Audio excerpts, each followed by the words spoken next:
All right, all right, all right. Hello, everyone. Welcome, welcome, welcome to Coffee, Tea, You, and Me with Coach Powell. This is Coach Powell. I am so happy to bring this program to you every single Friday at 3 p.m. We focus on the things that entrepreneurs and business leaders need to improve, to grow, to make themselves available for high levels of success, and to generate anything they want to generate in their lives and in their careers. I look forward to sharing with you today. We have so many meaningful things to bring to the table today. Today, we are continuing our series in developing professional relationships. We started off talking about the overall idea, concept of what professional relationships are and why it is important for you to embrace them and to grow them and to maintain them within your networking sphere. As you all know, I'm a networking coach. I help individuals, broaden and strengthen their professional relationships. And what I love to do is help people find those right mentors and develop those relationships exceptionally well so they can grow the way they need to grow and develop their advisory councils and team members and to really create and generate awesome amounts of success for themselves and their businesses. Okay, so today's topic is going to be super, super, super special because we're moving out of the general overall kind of concept into the 9 steps that are needed to take yourself and your business to the next level. We might not get through all of the 9 steps, but I have shared with you 2 documents in the show notes and in the chat that I want you to pay attention to. The first document is literally about listening and the mechanics of listening. And so we're going to go through some key ideas and concepts from that document, as well as the first step in the 9-step process that I created. I generated this maybe 15, 20 years ago. I can't even remember now how long ago it's been since I started putting together the 9 steps to development. But I always update that program, like all of my training programs. I update that program on a regular, consistent basis. And I had so many more tons of experiences to share with you that I hope that you can get and grow from. And we're going to talk for about half an hour or so. Hopefully we'll get a chance to interact and ask some questions. If you have any questions or any thoughts that you want to share, definitely do so. I got to give a shout out to my boy Milton Aaron. I see you out there already. So good to see you, Milton. I'll be producing information in the show notes for the LinkedIn session, so you'll be able to get a chance to all of the free training and materials that are available for you right then and there. I really appreciate what you're doing. Definitely tell us, this is a business-friendly show, and so I'd like to everybody we engage with, everybody who watches the show, participates in the show, whether it's live or recording. I'd like for you to participate in the chat as much as you can. Ask any questions that you'll have. Post any information that you have. Let me know where you're coming from, what your business is. If you have something that's going on in your business you'd like to share, whether that's just a website or an event that you've got coming up, please feel free to do so. Again, this is a business-friendly environment. We don't. If you share something that I think is disgusting, I'm just going to delete it anyway. So don't worry about that. Just go ahead and share what you want to share or what you think is important to share, because we want to promote any ideas that you may have for your life, your career, your business, anything that's going to be available for somebody else, even if you want to answer a question that someone else asked. Let's keep that chat live and engaged in doing some great things. As a matter of fact, as we're getting started today, I want to give a shout out for those of you all who took the time to literally register for this and found us in different places, whether you were looking from YouTube or Facebook or LinkedIn. I want to give you guys some recognition out there. And so I promised you that I would do it. And so here's what we're going to do in a couple seconds. I'm going to be loading it up and getting right to it. So there's a couple. We got over 40 people who have registered. I'm not going to mention everybody's name, but I will mention these few, right? So Joe Burris is out there. He's a storyteller, blog writer, journalist that comes to us from Seattle, Washington. So good to see you, Joe. Thanks for logging on. Shahina Bird is out there. She's a licensed realtor with Exit Community Realty here in Washington metropolitan area. Thank you very much, Shahina, for logging on and participating and engaging. Angela London, oh my God, one of my favorite public administrators out there. She's a federal contractor, program management expert, and she also focuses on compliance and operations. She's right here in the Washington metropolitan area with me. Good to see you, Angela. Thank you for coming up on. Dr. Darnell Yates, a networking director, curriculum and instruction for STEM and elementary schools in Brooklyn, New York. Welcome to Brooklyn. Good to see you. Good to see you. Good to hear from you. Thanks for coming on board. Skip Dillard is here. He's a brand manager with WXBK 94.7 and also focuses on rhythmic AC and throwback music. So thanks for coming on, Skip. Good to see you. Christopher Spence, PhD from Fall Mountain Regional School District in Walpole, New Hampshire. Dwayne Quakesy Wright, who's a doctor and a JD, assistant professor of higher education administration and director at GSE HD, Diversity, Equity, Inclusion. I don't even know what that's all about, but welcome, Dwayne. Thanks for coming. He's from Silver Spring, Maryland. Kami Basie from Damascus, Maryland, is director of admissions and operations systems. Sean Poppy, who's spreading the gospel through promotions and entertainment from Washington, D.C. Edwin Henderson, who is an educational expert and author, historian at Falls Church, Virginia. And last but not least, I got to talk about my boy, Yusuf Henriquez, who is a Google for Startups alum, a MedTech vet, an ex-FDA innovator, Army combat specialist from Washington, D.C. Thank you guys so much for logging in. Thank you guys so much for participating. All of you all who are sharing your ideas and concepts and thoughts in the chat. I really appreciate you. I see you out there, Lori. Hello, hello, hello. I'm so looking forward to February. We're going to break it down. Lori has a great conference that she's put together to empower women in business. And Lori, if you can put the link to that conference in the chat, that'd be great, because I want to make sure we share this far and wide with everybody who's watching on YouTube, on LinkedIn, on Facebook, anywhere you're watching the show as we broadcast, or even if you are, again, watching a recorded session or we're watching it on demand, we want you to play and participate with us. Milton Aaron is from Apex Venture League, LLC.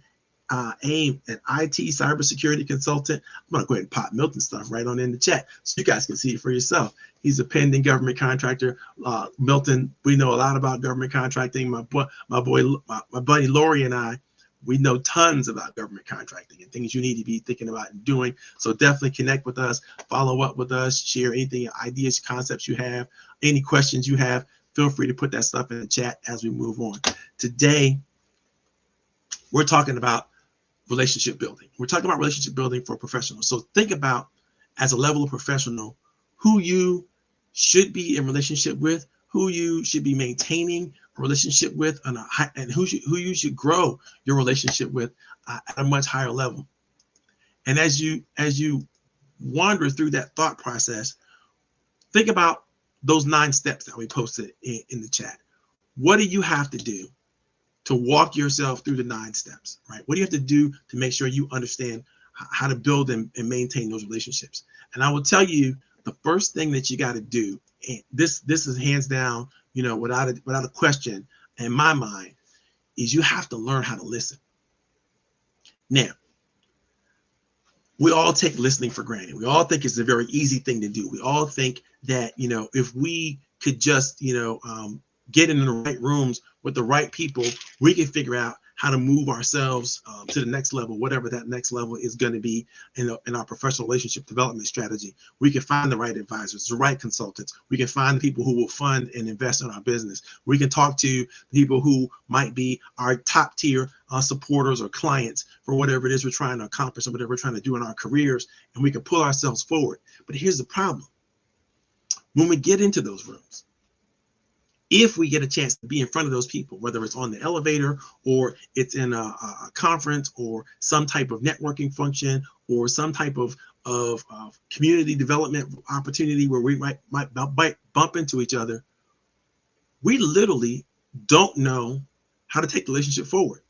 And no one has really trained us to do this. No one has really developed a course outside of a communications course where you learn deep listening, active listening, reflective listening. So we're going to take an overall approach to those 3 things right now. Do you know the difference between deep listening, active listening, and reflective listening? Let me share with you. First of all, active listening is your ability to suspend judgment, to get all the noise out of your head, to keep all the distractions away from you actually hearing and understanding what someone else is saying. Let's break that down for a second. Understand that when you are actively listening to someone else, nothing else matters except what they're saying and understanding what they're saying. When you give somebody that open platform of attention, when you pay attention to them in this way, it is impossible for them to feel like you're ignoring them. It's impossible for them to feel like they don't matter. It's impossible for them to feel like what they're saying and what they're sharing is insignificant to you. This is why listening and active listening is such an important thing. Now, there are various levels of active listening that I can share with you. We could talk for a year about those things. But the 2 that I want to focus on are deep listening and reflective listening. Okay, you've already learned that you have to get rid of distractions. So anything that will cause you to be distracted from listening to someone else is something that you need to figure out how to mitigate the risk, how do you slow it down, how do you stop it, how do you ignore it, how do you make sure that there are no distractions from your ability to pay attention to what someone else is saying. Okay, so let's deal with reflective listening first. Reflective listening means that when you've listened to a person well enough and you're seeking to understand what they're really trying to say, what they really mean, how they really feel, and you pair it back to them in your words or derivation of their words, and understanding your understanding of what they're saying. You're reflecting back to them what you believe you heard, and then you're giving them a chance to now see what they've said and how what they've said has impacted you, and to validate and verify, yes, indeed, you absolutely understand, or no, that's not what I really meant, or you know what, now that I hear you saying it, I'm even more validated in the thought process or in the idea that I have, and I feel so much better about myself. Either way, it's that back and forth of reflective communication that allow you to help that person feel even better about what they're sharing, right? It's super, super important to do. Imagine a scenario when someone is speaking to you and you offer nothing in terms of an indication that you understand, or indication that you feel good about what they have to say, or indication that you hate what they had to say, or anything. You give them no feedback, right? Whether it's verbal or nonverbal, you give them nothing for them to grow into. You give them nothing for them to validate themselves on. You give them nothing for them to then say, I am, and this is very important, you'll hear me repeat this over and over again, I am relevant, I am meaningful, I am significant. I usually go with the MRS, right? Meaningful, relevant, and significant. I'm getting my MRS degree from this person that I'm talking to right now, because they're giving back to me everything I need to feel meaningful, relevant, and significant. Reflective listening allows that to happen with people. Now, think about this. If you are talking to somebody who could be a supporter of yours, or could be an investor of yours, who could be whatever that you need them to be for you, with you, collaborator, communicator, sometimes a strategic partner, whatever you need them to do to strengthen that relationship and move that relationship out of, I just met you, I don't know what you're talking about, I don't like you, I don't understand you, whatever that is, to a higher level of relationship. Reflective listening is the key that's going to get you there. But that's not all you need to know about listening. You also need to know about deep listening, because a part of active listening is being able to submerge yourself wholly and fully into what someone is saying, so much so that you feel like that deep soul connection, right? And they feel it too, because you're doing such a good job of active listening, such a good job of reflective listening, such a good job in the communication process, that you both feel a connection that's deeper than just what I heard, this is what I understood. Because now we're getting into the essence of a person's character, their spirit, their soul. What is it about this person and that person? What is it about them that I adore? What is it about them that I can hold in high regard as they're speaking to me, right? What is it that they're sharing with me that helps me respect them? In fact, that's what respect is, to adore or to hold in high regard.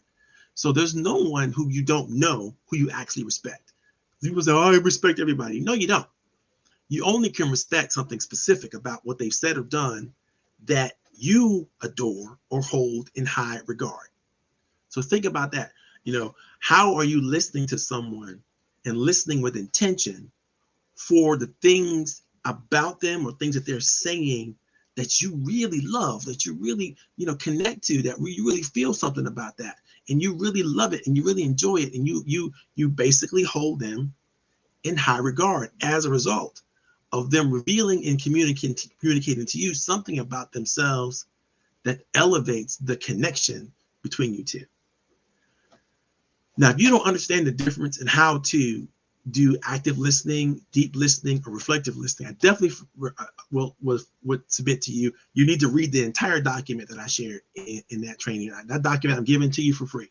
That's $1,000 worth of training material right there at your fingertips, including the exercises that you may want to go through to help you do so. But this is just some pre-thinking before you actually get in front of someone to actually listen. In the first chapter of my 9 Steps to Mastery program, I have a section called Listen Up, right? And in listening up, what do we teach people? We teach people how to dramatically elevate the potential of the relationship. And I want to open you up to that first page of that illustration where there's a ladder, right? You're going to see a color chart that goes from green to red, from go to hot, right? All the way, for this is through know, like, me, and trust, right? How do you build a trust relationship? Well, it starts with listening, but not just listening. It starts with listening up. And what do I mean by listening up? I mean, listen to the people who are market makers in your industry. Listen to the people who are value-added professionals in your field. Listen to the people who could be potential mentors for you, potential advisory council members for you, potential investors for you, potential supporters for you. You need to be very, very good at listening to them. I'm not saying don't listen to other people, but I'm saying listen up. Listening up is a very different approach and a very different technique that you're going to have to learn how to embrace fully if you're going to want to move the relationship to the next level. And if you try to move the relationship to the next level without listening up, if you try to do that, basically you're trying to speak to an issue, an idea, or concept before you have done the appropriate level of communication, then you're going to find that you're going to shortcut your situation. You're going to, create trauma and drama where there doesn't need to be any, because you're just talking and you're just showing up in an event and you want to share people with your ideas and your wonderful concepts and blah, blah, blah, blah, blah. That's all great. However, here's the problem. If they're not ready to receive what you're trying to share, you're going to find yourself between a rock and a hard place when it comes to moving the relationship to the next level. Now, if you look at the Listen Up program, there are 12 listening skills that you have to embrace. We've already covered what active listening is all about. That's really step, where is it? I can't even see where I put that thing. All right, I can't remember where it is. It'll probably come to it as I move through. So there's 12 steps. I'm not going to talk to you about all those 12 steps, right? But I want to understand that the reason why I'm giving you this illustration is because I want you to review them and look at them for yourself. Figure out what really works for you and start to develop strategies and practice, steps to really take the 3 or 4 steps here that really work best for you. I'm going to give you some things that I think you can't do without, right? You can't do without step number 4, which is win the intelligence game. What do I mean by that? Do your homework. Before you go into an event, before you go into a meeting, before you go into an association group or whatever that is, do your homework. Find out who's going to be there. Find out who is going to be there that could fit in something that you need right now. Maybe you need support right now. You don't just need clients. You need people who are willing to buy into your practice, or be an investor, or even a small backer for your nonprofit organization, right? You need to do your homework about who they are, what they love, what are the things that the soft tissue, the things that connect them to the things that they enjoy in their lives and all that kind of stuff. Do your homework. There's no excuse for you not Googling anybody and everybody that you want to talk to these days. That information that's just at your fingertips. And I mean, and you can do some kind of paid services where you can get some background information for people and organizations and all that kind of good stuff that you couldn't normally get, but you can get a lot of stuff for free just on the internet, just on Facebook, just on LinkedIn, just on, some of the social media posts and reviewing their websites and things like that. You can get a lot of background information on a person. It's not everything, right? But you can get a lot enough to begin to frame questions that you may want to ask them if you ever get a chance to listen to them. Right? You want to be able to have some pre-programmed thoughts and questions at the top of your mind, right? Make sure that you know what you think the needs of the industries and things like that you are participating in are. Look at what the trend writers, the trend makers, and the writers of mega trends or whatever in your industry are going to be sharing. There are people who have already done the work. They've already looked at the industry and decided, this is going to be this market saturation in the future because of these particular key characteristics and indicators. You want to know what those things are. You want to know what those things are. You want to speak that language so that when you bump into a heavy hitter in your industry, you don't come off as a novice. You come off as more of an expert when you understand and they not just can compare it, notions and ideas, but have a deep understanding of what they mean and how they work. If you don't do your homework, then you're not going to be able to feel comfortable. And when you're not going to feel comfortable, you're not going to appear to be competent, even when you ask questions, right? We're just talking about listening right now. We're not talking about sharing or speaking about anything, but you need to have enough competence to even know how to ask the right questions so that you can help people open up and share with you information and ideas and concepts that they naturally want to share anyway. It's going to make them feel good, right? You want to use every relationship tool that you have at your fingertips.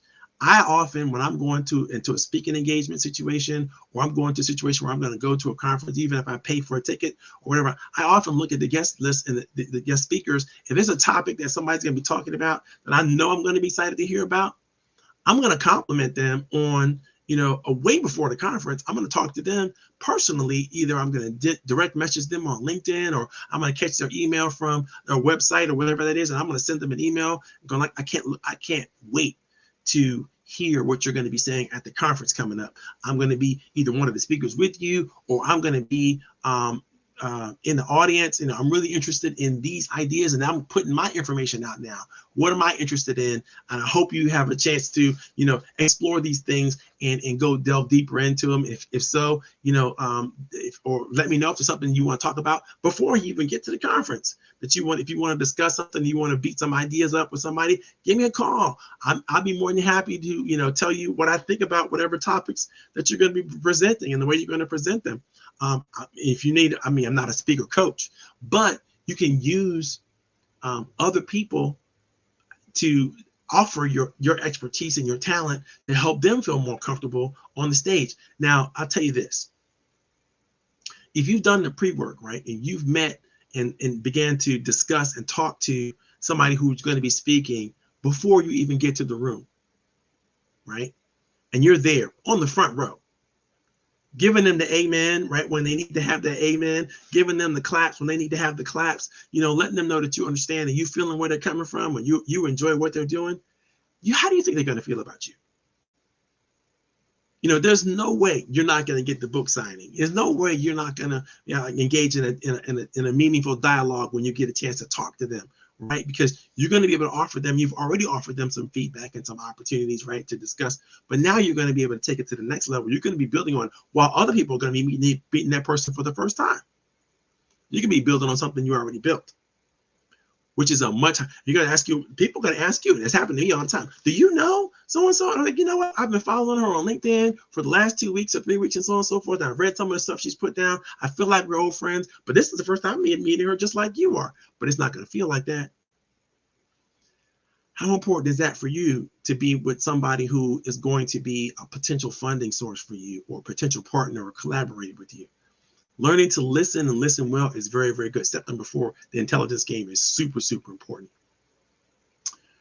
What I love to do in step number 2 is ask and then shut up, right? You have to have, and I mentioned this earlier, you have to have a level of engagement and willingness to inquire about something that, that person is an expert in, or that person has shared some knowledge with it. You need to be able to help go deeper with that conversation, so that you're demonstrating that not only do you understand what they're saying and what they've already shared, but you have some more thoughts and some ideas that might be brought that you can help them bring out, right? You have enough questions, or the right kinds of questions, that'll help them even show up even stronger. I tend to, when I've done this correctly, like I said earlier, I help a speaker, especially during the Q&A section, I really help them shine, because they may have left some things out, or made some kind of ambiguous statement that they really meant to follow up on, but didn't get a chance to follow up on because of nerves or whatever that reason is. And I'll catch that if I'm paying attention. When I'm paying attention, I'll catch it and go, I remember you and I were talking about during the Q&A. You and I were talking about this, last week, and you made a great illustration at that point in time about how this happened, that happened, this happened, that happened, that happened. Could you share with the audience, what you were doing? And they're gonna go, oh yeah, that's right. And next thing you know, again, you've helped them be even a better presenter and feel good about what they're sharing with the audience, even during the Q&A section. So always have some good questions that you want to ask, either in public or in private. It doesn't really make a difference. Obviously, if you ask them in public, you are doing, if you know that they're going to knock it out of the park, right, then you have a great opportunity to, again, help them shine. But you don't want to ask people zingers that they're going to have a difficulty answering, right? Because you ask the questions from left field that have nothing to do with what they presented to you. You might step in it, a little bit, and you want to avoid that. So learning how to how to shut up and ask masterful questions is going to be good. You want to show interest. And here's why. When you show interest in a person by asking them great questions, they consider you interesting. Let me repeat. If you want someone to be interested in you, you must first be interested in them to the point where they consider you an interesting person, right? To understand how that works. So you take the risk of being interesting to someone else, they're likely to take the risk to show up and be interested in you and maybe ask you a meaningful question, right? Ask you a question of relevance, a question of significance, help you begin to feel in those. And it happens quite naturally. I have never met a person who was interested in me that I didn't love. And I would go so far as to say, you won't find a leader who feels differently. Anybody who's a leader of people in any way, shape, or form loves to be cared about, loves to be cared for, loves to be interesting or known to be interesting to others.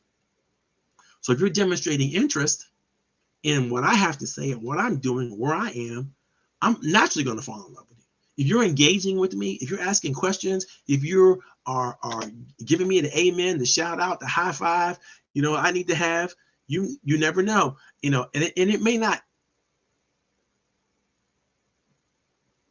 be always the most appropriate way to respond. And what I mean by that is, there are some people who are just trying to build rapport with you and they're kind of blowing smoke.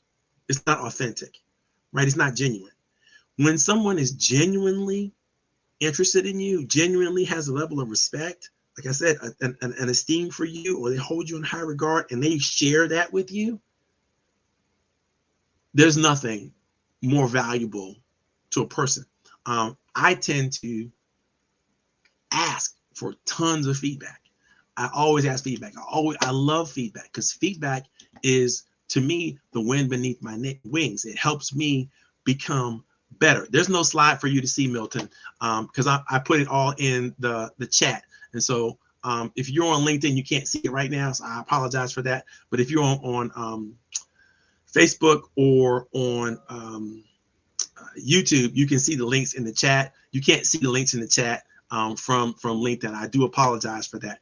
But I'm going to put them again in the show notes, so you'll be able to go back and catch those links, and you can even watch and rewatch the talk as we go through them. So you'll be able to see some of the documents I have. And they're all free. They're all training manuals, so you'll be able to use them. And there's lots of exercises and stuff in there for you to follow up on. I like, for example, this one is the 9 steps.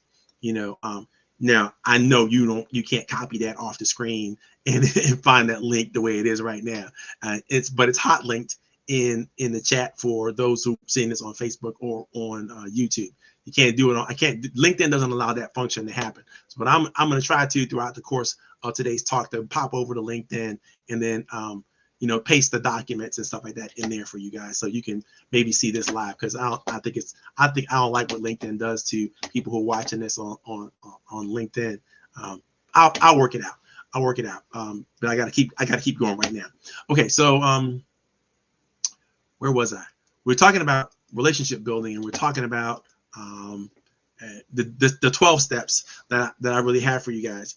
The last thing I want to share with you was a couple last things. We talked about what deep listening and active listening was all about. But when you are able to listen in a way that you're able to selectively choose the people that you listen to, right? Now, there's all kinds of ways to do that. You can be reading someone's book, listening to a training course that they've developed, listening to them face to face.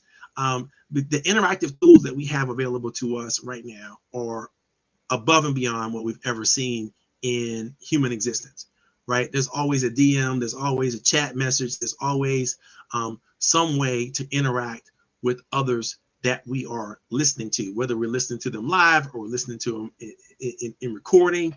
You know, I'm famous for going on to someone's TED Talk, right?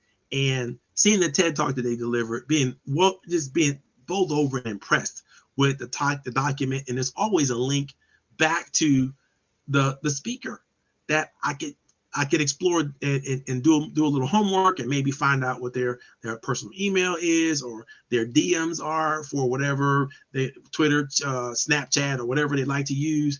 And I can interact with them and say, listen, I just watched your TED Talk on blah, blah, blah. And there's a point that you made on the section number 2 as you were talking about it. And you were talking about blah, blah, blah, blah, blah, blah. I really thought that was amazing. Listen, what made you think of that? What made you use that particular analogy? What made you come up with that particular, thought process as you were developing this particular talk? I love to know. And if you feel comfortable, you can DM me back or hit me on my cell phone or my email address or text message or whatever. And guess what? They do. Because people who are sharing information like to be understood. They like to know that the information that they're sharing is important. And what it does for them and what it does for you is it creates a sense of peace and clarity and comfort in the communication practice. So when you're listen with the intent of trying to create peace, clarity, and comfort, right? Use meaningful agendas. Don't set up a meeting for someone that you just want to just show up and throw up on. I want to talk to you about what's interesting to me and not about what's interesting to you. Make it a part of your agenda to explore their attitudes and their thoughts and their processes. They're going to feel good because they got to share something of who they are. And if you're practicing, again, deep listening, reflective listening, you're going to have something back to bring them and go, listen, I really love what you're saying here. I believe you're saying this, and this, and this, and this. Am I getting that right? Do I truly understand it? And then they go like, oh my, yeah, that's exactly, you get me. That's what you want. You want people to feel like they've been understood. You want them to feel like somebody gets them, somebody understands them, somebody feels like they're special. And how often does that really happen to us on a daily basis? That other people are reflecting back to us our ideas and our thoughts in a way that help us feel meaningful, relevant, and significant. How often does that happen to you? I can tell you what, it doesn't happen enough for me. And most professionals I know, they can say when it happens, it's a rare thing. And so be willing to give people feedback. Be willing to listen to them well enough to give them specific feedback. Not that general overall, oh, I love your speech, it was great. That's not feedback. Feedback is, I heard you say whatever it is that you said, and it hit me right between the eyes. I never thought about that like that. This was wonderful, and I think I can use this as a tool. I'm thinking about using it this way. What do you think about that? You think that might be useful, might work? Then that person is like, they're getting the feedback, but by you asking the reflective question, right? Back to reflective listening. Super, super important, because when they get that feedback, they can now know, oh, I was real clear. This worked. This worked exactly where I wanted. I feel comfortable now. I want to share this with the world. I have even more to give. I didn't know that this was as special as it was until this person told me it was special. I was just putting together a PowerPoint deck, or I was putting together some kind of presentation that I wanted to share with someone. And so when you're using the art of reflective questioning, right, make sure you get the feelings in there.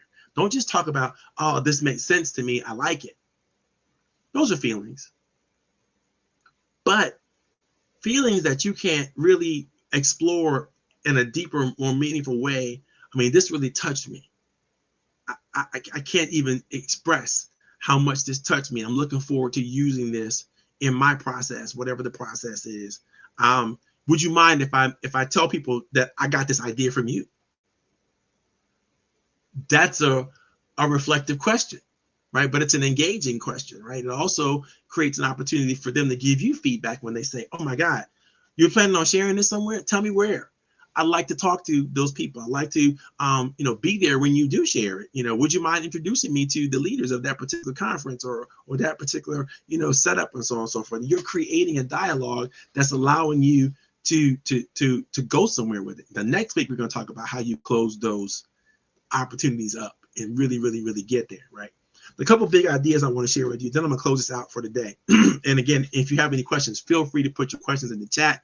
I'm going to go back through the chat, whether you're on LinkedIn, YouTube, or Facebook, and answer any questions you might have.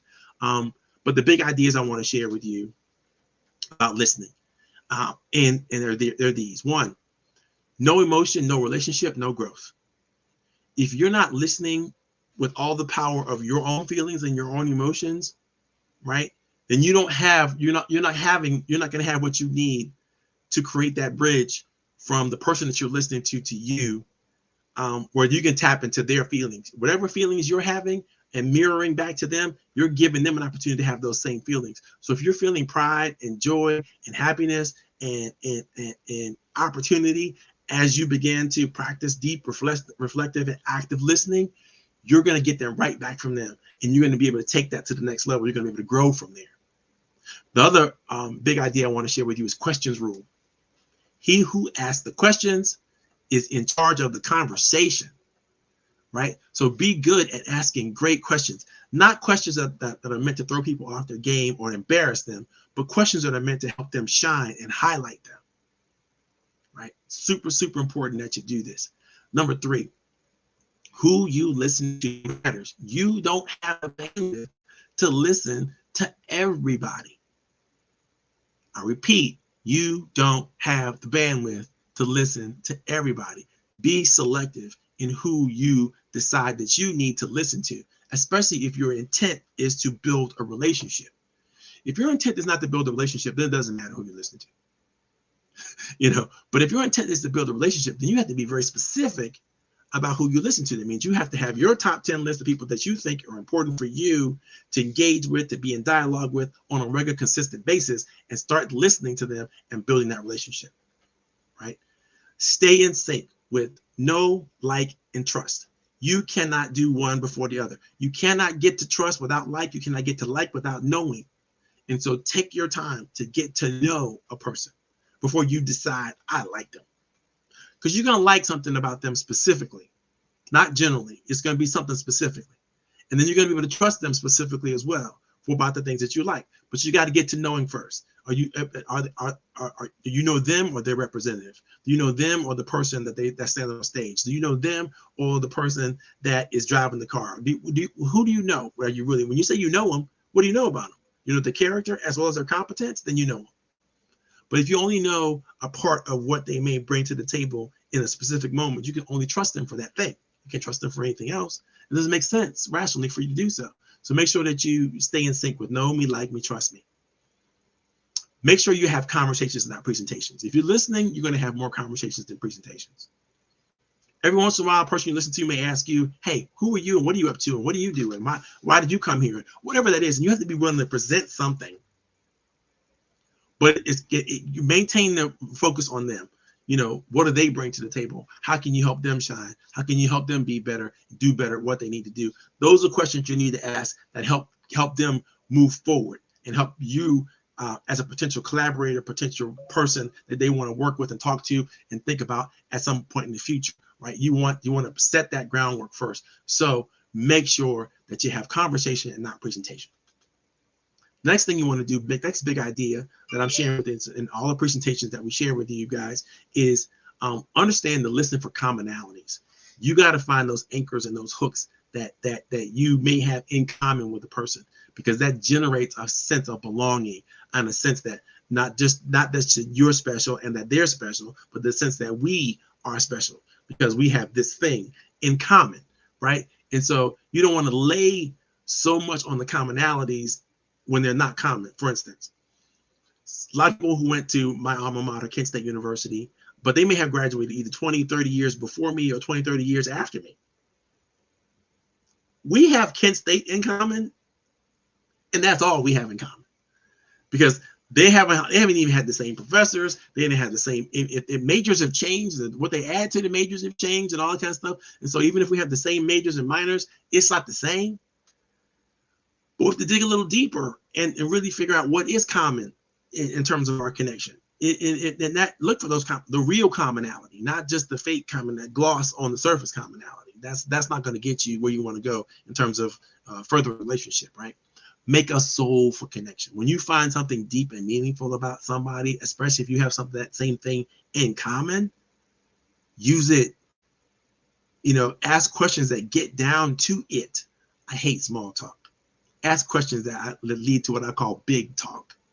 Because when you can do that really well, and it's very difficult to do, but when you're good at it, people feel wonderful talking to you. They want to talk to you all the time. They want to be around you all the time. They know that you're not a threat. They know that you are going to do and say things that promote them or highlight them or spotlight them, and they feel good about working with you, talking to you. They're going to want to add to you and your life, right? But it's all through listening. And the last big idea, seriously, shut up. That's the big idea. Seriously, shut up. Start asking questions and talking a lot less.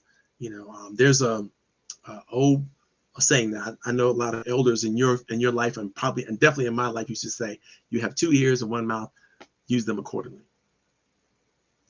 I wish the ratio should be like 4 to 1. You should be listening 4 times more than you're talking, because that's where the true power is. Ask them brilliant questions and develop, those commonalities and get it all done. Those are the big ideas. Now, there's tons of exercises in the True Voice document and the 9 steps document and the listening up document and all the stuff that I'm going to be sharing with you guys. And so feel free to download that material, look at it as ad nauseum. You own it. Ask me any questions. You have my information scrolling across the screen in the chat box, so you can see all my stuff right there, ways you can contact with me, all that kind of stuff. I want to thank, as you're loading up any questions that you may have about anything we've shared with you today, I want to thank a couple people, and I really want to thank Lori Smith for logging on today. She's offering, I mentioned it earlier to you all, a brilliant workshop for women, and that's truly going to empower them in a major and magnificent way on between February 1st and 5th down in South Carolina. I'm coming down. I'm going to be one of the speakers, one of the panelists. Anything Lori needs me to do, I'm going to do it.